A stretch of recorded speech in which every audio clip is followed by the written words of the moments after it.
দ্বন্দ্বতত্ত্ব এবং দ্বান্দ্বিক বস্তুবাদ সাথে ঐতিহাসিক বস্তুবাদ আমরা আজকে সহজ করে বোঝার চেষ্টা করব। প্রথমত দ্বন্দ্বতত্ত্বের মধ্যে তিনটা সূত্র আছে।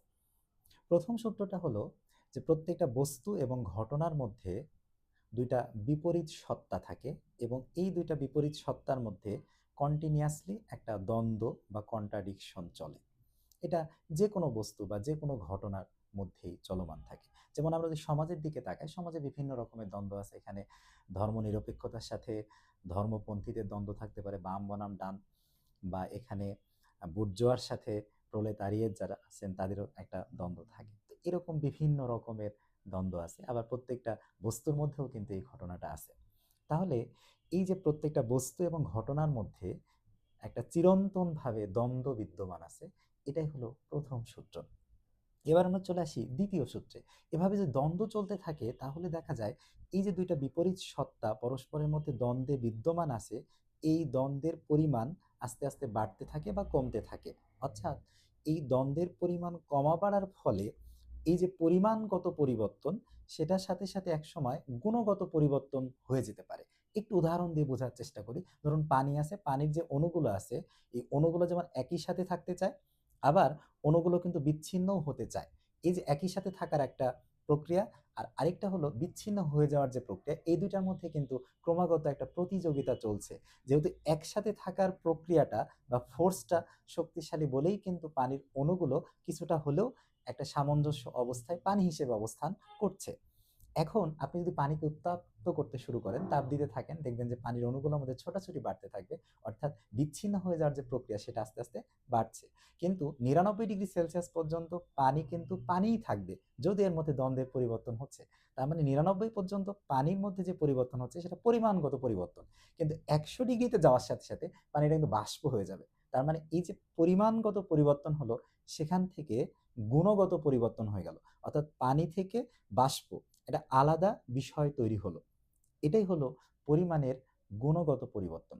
3 নম্বর সূত্র হলো নেগেশন অফ দ্য নেগেশন। অর্থাৎ একটা জিনিস বিলুপ্তির মধ্য দিয়ে আরেকটা নতুন বিষয়ের তৈরি হয়। যেমন ধরুন পানি যখন চলে গেল, পানির অবস্থার আর বিলুপ্তি হলো, তখন নতুন করে বাষ্পের অবস্থা চলে আসলো। বাষ্প থেকে আবার যদি আমরা ঠান্ডা করি বিপরীত প্রসেসে চলে যেতে পারে।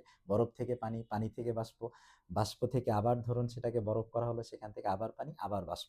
তাহলে এই যে একটা জিনিসের বিলুপ্তি হওয়ার মাধ্যমে আরেকটা নতুন জিনিসের তৈরি হচ্ছে, এটাকে বলা হয় নেগেশন অফ দ্য নেগেশন। এখন এই যে দ্বন্দ্বতত্ত্ব, এটাকে যখন আমরা প্রকৃতি বিজ্ঞানের জন্য অ্যাপ্লাই করি তখন সেটাকে বলে দ্বান্দ্বিক বস্তুবাদ। যেমন আমরা বরফ পানি বাষ্পের যে উদাহরণটা দিলাম, বা যে কোনো বস্তুর মধ্যে যে প্রসেস চলছে, প্রকৃতি বিজ্ঞানে যে প্রসেস চলতেছে, সেটাকে আমরা বলতে পারি দ্বান্দ্বিক বস্তুবাদ। আর সমাজ বিজ্ঞানের ক্ষেত্রে, সমাজের ক্ষেত্রে আমরা যদি এটা অ্যাপ্লাই করি তাহলে সেটা হবে ঐতিহাসিক বস্তুবাদ। যেমন ধরুন একদম শুরুর দিকে আদি সাম্যবাদী সমাজ ছিল, যেখানে আমরা ধরে নিই যে কোনো বিভেদ ছিল না, সবাই সমান একসাথে শিকার করতো, যা পেতো সবাই সমানে ভাগ করে খেত, এটাকে আমরা আদি সাম্যবাদী সমাজ বলতে পারি। এরপরে চলে আসলো দাস সমাজ।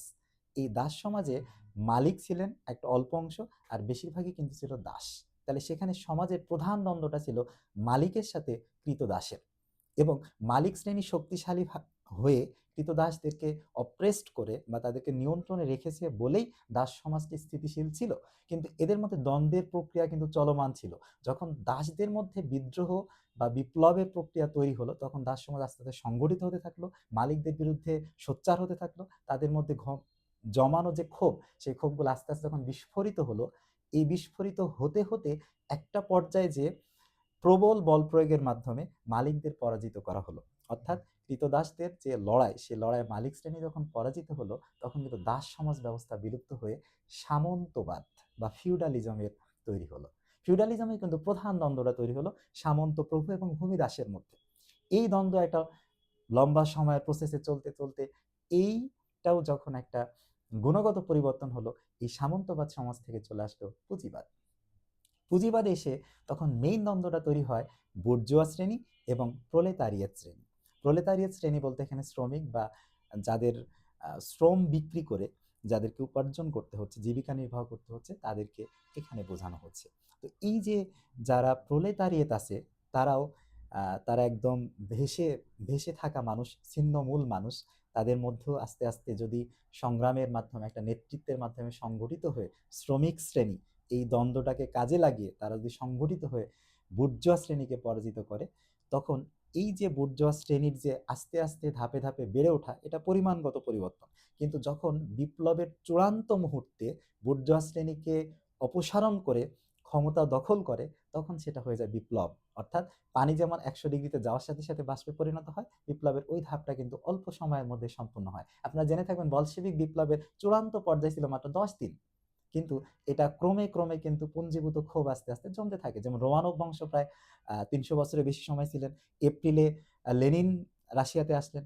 এরপরে অক্টোবর বা নভেম্বর ক্যালেন্ডার অনুযায়ী এটা 7 নভেম্বর হয়, কিন্তু আমরা অক্টোবর বিপ্লব নামে সেটাকে নামকরণ করে থাকি। তখন কিন্তু 7 নভেম্বরে এই সারা জাগানো বিপ্লব হলো। তো এভাবে করে মার্কসের যে থিওরি মতে যেভাবে বুর্জোয়া শ্রেণীর হাতে সমস্ত সম্পদ জমা হচ্ছে এবং শ্রমিক শ্রেণী যেভাবে নিষ্পেষিত হচ্ছে, তারা কর্মসংস্থান হারাচ্ছে, তাদের জীবনযাত্রা মান এত অনুন্নত, আস্তে আস্তে বিক্ষোভটা জমতেই থাকবে এবং তারা একসময় রুখে দাঁড়াবেই। এবং তিনি এরকমটা বলেছেন যে এটা অনিবার্য পরিণতি হিসেবে পুঁজিবাদের যে বুর্জোয়া শ্রেণী তাদের বিরুদ্ধে সংগ্রাম সংগঠিত হবেই, এবং এটাকেই আমরা অনেক সময় চিরস্থায়ী বিপ্লবের তত্ত্ব বলি। লিও ট্রটস্কি যেটা নিয়ে অনেক বেশি কাজ করেছেন, এবং সেটারই একটা বিখ্যাত লাইন হচ্ছে বিপ্লব চিরজীবী হোক বা long live revolution. Thank you.